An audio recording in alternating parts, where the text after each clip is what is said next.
दुर्गा माता की कथा। ये कथा उन प्राचीन काल की है जब दैत्यराज महिषासुर अपनी शक्ति और अहंकार के नशे में चूर था। महिषासुर, जो आधा मनुष्य और आधा भैंस था, देवताओं पर अपना आधिपत्य स्थापित कर चुका था और उसने स्वर्ग को अपने वश में कर लिया था। सभी देवता भयभीत थे और उनका कोई समाधान नहीं था। महिषासुर ने ब्रह्मा जी से वरदान प्राप्त किया था कि वह किसी पुरुष के हाथों नहीं मरेगा, और इस वरदान के कारण उसका अहंकार और अधिक बढ़ गया था। देवताओं ने अंततः भगवान विष्णु और भगवान शिव से सहायता मांगी। सभी देवताओं ने एक साथ मिलकर अपनी अपनी शक्तियों का समर्पण किया और एक दिव्य स्त्री शक्ति का आवाहन किया। इस प्रकार महाशक्ति माता दुर्गा का अवतरण हुआ। माता दुर्गा का स्वरूप अत्यंत अद्भुत और भयानक था, जिनके 10 हाथों में विभिन्न प्रकार के अस्त्र शस्त्र थे। उनका वाहन सिंह था, जो शक्ति और साहस का प्रतीक था। माता दुर्गा ने महिषासुर के आतंक का अंत करने के लिए महल की ओर प्रस्थान किया। उन्होंने महिषासुर को चुनौती दी और उनके बीच घमासान युद्ध आरंभ हुआ। ये युद्ध कई दिनों तक चलता रहा, जिसमें महिषासुर ने बार बार अपने रूप बदलकर माता दुर्गा को हराने का प्रयास किया। कभी वह भैंस का रूप लेता तो कभी सिंह का, कभी हाथी का और कभी मनुष्य का।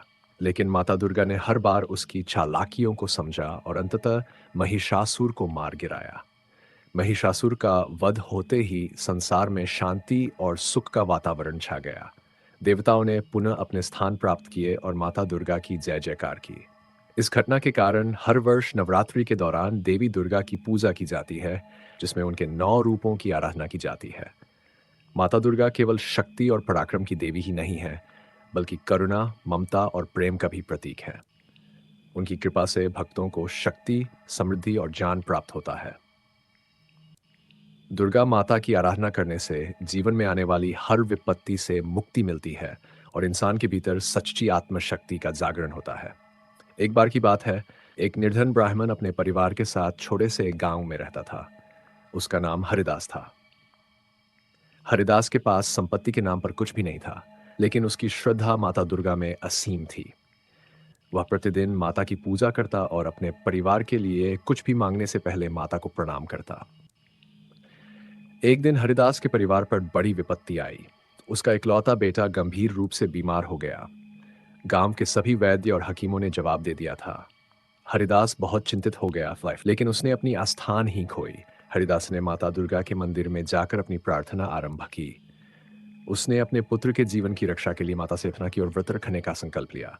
वह दिन रात माता के भजन में लीन हो गया। कुछ ही दिनों में उसका पुत्र धीरे धीरे ठीक होने लगा। हरिदास की आस्था ने माता दुर्गा का हृदय पिघला दिया और उसकी प्रार्थनाओं का उत्तर मिला। उसका पुत्र पूर्ण रूप से स्वस्थ हो गया। ये घटना पूरे गांव में फैल गई और सभी ने माता दुर्गा की महिमा का गुणगान किया। हरिदास ने माता के आशीर्वाद को मान्यता दी और पूरे गांव के लिए एक विशाल दुर्गा पूजा का आयोजन किया। उस दिन से हरिदास का जीवन बदल गया। उसकी निर्धनता समाप्त हो गई और उसे हर जगह से सम्मान प्राप्त हुआ। यह सब माता दुर्गा की कृपा से संभव हुआ था।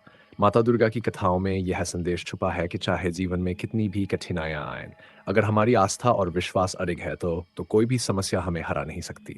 माता दुर्गा हमारे जीवन में सदा एक प्रेरणा का स्रोत है, जो हमें यह सिखाती है कि विपत्तियों से लड़ने के लिए हमें अपनी आत्मशक्ति का सहारा लेना चाहिए और सच्चे हृदय से भगवान की पूजा करनी चाहिए। माता दुर्गा के 9 रूपों का विशेष महत्व है, जिन्हें नवरात्रि के 9 दिनों में पूजा जाता है।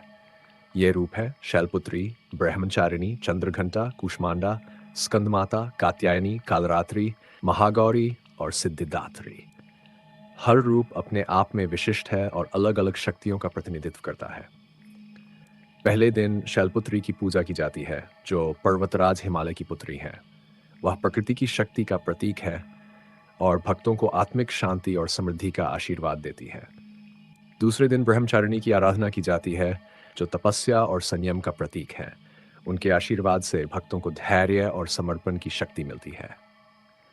तीसरे दिन चंद्रघंटा की पूजा होती है, जो साहस और वीरता की देवी है। वह दुष्टों का नाश करती है और भक्तों की हर विपत्ति से रक्षा करती है। चौथे दिन कुष्मांडा की पूजा होती है, जिनकी हंसी से ब्रह्मांड की उत्पत्ति हुई थी। वह शक्ति और सृजन की देवी है और उनकी पूजा से जीवन में सुख समृद्धि आती है। पांचवें दिन स्कंदमाता की पूजा होती है, जो भगवान कार्तिकेय की माता है। वह प्रेम, ममता और वात्सल्य की देवी है और उनकी कृपा से परिवार में सुख और समृद्धि आती है। छठे दिन कात्यायनी की पूजा होती है, जो दुर्गा के योद्धा रूप को दर्शाती है।